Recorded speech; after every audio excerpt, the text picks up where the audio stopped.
ನಮಸ್ಕಾರ. ಇವತ್ತಿನ ಶುಭೋದಯಕ್ಕೆ ಸ್ವಾಗತ. ಈ ಹೊತ್ತು ನಾವು ರವಿಯನ್ನು ವರಾಹ ಅವತಾರದಲ್ಲಿ ನೋಡ್ತಾ ಇದ್ದೇವೆ.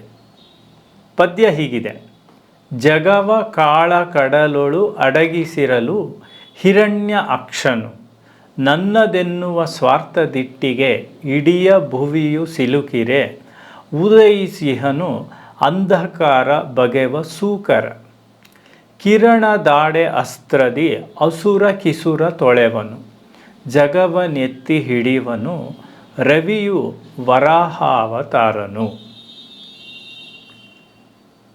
ಜಗವ ಕಾಳ ಕಡಲೊಳು ಅಡಗಿಸಿರಲು ಹಿರಣ್ಯ ಅಕ್ಷನು. ಇಲ್ಲಿ ಹಿರಣ್ಯಾಕ್ಷ ಅನ್ನುವ ಪದವನ್ನು ಒಡೆದಿದ್ದೀನಿ. ಆಮೇಲೆ ಇವತ್ತಿನ ಜಗತ್ತು ಆಗಿರೋದು ಹಾಗೆ. ಈ ಜಗತ್ತು ಅಂಧಕಾರದಲ್ಲಿ ಮುಳುಗಿದೆ. ಅದು ಸಿಂಬಾಲಿಕ್, ಅದು ಸಾಂಕೇತಿಕವಾಗಿ. ಹೇಗಪ್ಪ ಅಂತಂದರೆ, ಹಿರಣ್ಯ ಅಕ್ಷ ಅಂದರೆ, ಹಿರಣ್ಯ ಅಂದರೆ ದುಡ್ಡು. ಈ ಯಾರು ಧನಾದಾಹಿಗಳಾಗ್ತಾರೋ, ಧನಪಿಶಾಚಿಗಳಾಗ್ತಾರೋ, ಇವತ್ತು ನಾವು ನೋಡ್ತಾ ಇದ್ದೀವಿ ಹಣಕ್ಕೋಸ್ಕರ ಏನೆಲ್ಲ ಅವ್ಯವಹಾರಗಳು ನಡೆಯುತ್ತೆ. ಆಮೇಲೆ ಇವತ್ತಿನ ಭೂಗಳ್ಳರು ಅಥವಾ ಭೂಮಿಯನ್ನು ಅತಿಕ್ರಮವಾಗಿ ಆಕ್ರಮಿಸಿಕೊಳ್ಳುವವರು, ನಾವು ಹೆಸರು ಹೇಳೋದಂತಲ್ಲ, ಕೆಲವು ಉದ್ಯಮಗಳೇ ಹೀಗಾಗ್ಬಿಟ್ಟಿವೆ, ಕಬಳಿಸ್ಕೊಳ್ಳೋದು.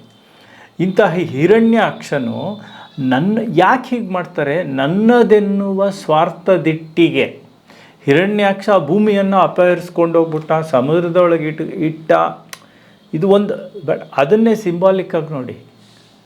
ನಮ್ಮಲ್ಲಿ ಬಡಬಗ್ಗರು, ಸಾಮಾನ್ಯರು ಒಂದು ಸಣ್ಣ ಸೈಟ್ ಕೂಡ ತಗೊಳಕ್ಕಾಗದಾಗೆ ಭೂಕಬಳಿಕೆದಾರರು ಎಲ್ಲವನ್ನು ತಮ್ಮ ಕಬಂಧ ಬಾಹುಗಳಲ್ಲಿ ಹಿಡ್ಕೊಂಡಿದ್ದಾರೆ ಇವತ್ತು ಅನ್ನೋದು ಶಾಶ್ವತ ಸತ್ಯ. ಮೊನ್ನೆ ಯಾವುದೋ ಒಂದು ಪಾಡ್ಕಾಸ್ಟಲ್ಲಿ ನೋಡಿದೆ, ಒಬ್ಬ ಭವಿಷ್ಯವಾಣಿ ಹೇಳೋನು, ಅಂದರೆ ಆಧುನಿಕ ಭವಿಷ್ಯಕಾರ. ಅವನು ಹೇಳ್ತಾ ಇದ್ದ, ಇನ್ನು ಮುಂದಿನ ತಲೆಮಾರಿಗೆ ಸ್ವಂತ ಮನೆ ಕೊಂಡುಕೊಳ್ಳುವ ಅವಕಾಶಗಳು ತುಂಬ ಕಡಿಮೆ ಅಂತ. ನನ್ನದೆನ್ನುವ ಸೂರು ಇಲ್ಲದಂತಹ ಒಂದು ಜನಾಂಗ ಕೆಲವೇ ವರ್ಷಗಳಲ್ಲಿ ಸೃಷ್ಟಿ ಆಗಿಬಿಡುತ್ತೆ ಈ ಭಾರತದಲ್ಲಿ. ಅದನ್ನೇ ಇಲ್ಲಿ ಹೇಳ್ತಾ ಇರೋದು. ಯಾಕೆ ಹಾಗಾಗುತ್ತೆ? ಉಳ್ಳವರು ಅದನ್ನು ತಮ್ಮ ಕಬ್ಜದಲ್ಲಿ ಇಟ್ಕೊಳ್ತಾರೆ, ತಮ್ಮ ಕಂಟ್ರೋಲಲ್ಲಿ ಇಟ್ಕೊಳ್ತಾರೆ, ತಮ್ಮ ನಿಯಂತ್ರಣದಲ್ಲಿ ಇಟ್ಕೊಳ್ತಾರೆ. ಆವಾಗ ಹಿರಣ್ಯಾಕ್ಷ ಭೂಮಿಯನ್ನು ತಗೊಂಡೋಗಿ ಅಡಗಿಸ್ಕಿಟ್ಟು ಇಟ್ಟಾಗ ವರಾಹಾವತಾರದಲ್ಲಿ ವಿಷ್ಣು ಬಂದು ಅವನ್ನ ಕೊಂದು ಅದನ್ನ ಬಿಡಿಸ್ಕೊಂಡು, ಆ ರೀತಿಯಲ್ಲಿ ಮುಂದೇನಾಗತ್ತೆ ನೋಡೋಣ.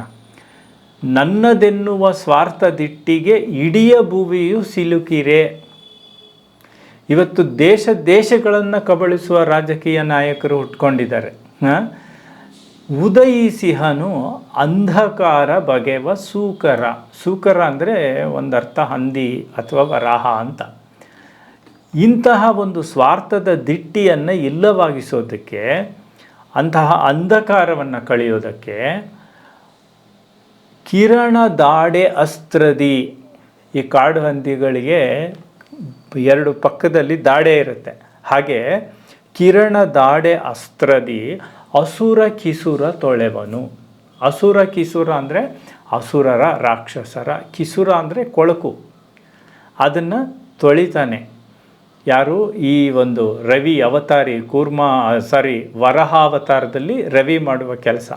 ಅವನೇನು ಮಾಡ್ತಾನೆ? ಅಸುರ ಕಿಸುರ ತೊಳೆವನು, ಜಗವನೆತ್ತಿ ಹಿಡಿವನು. ಈ ರೀತಿಯಲ್ಲಿ ರವಿ ಜಗತ್ತನ್ನು ಎತ್ತಿ ಹಿಡಿತಾನೆ.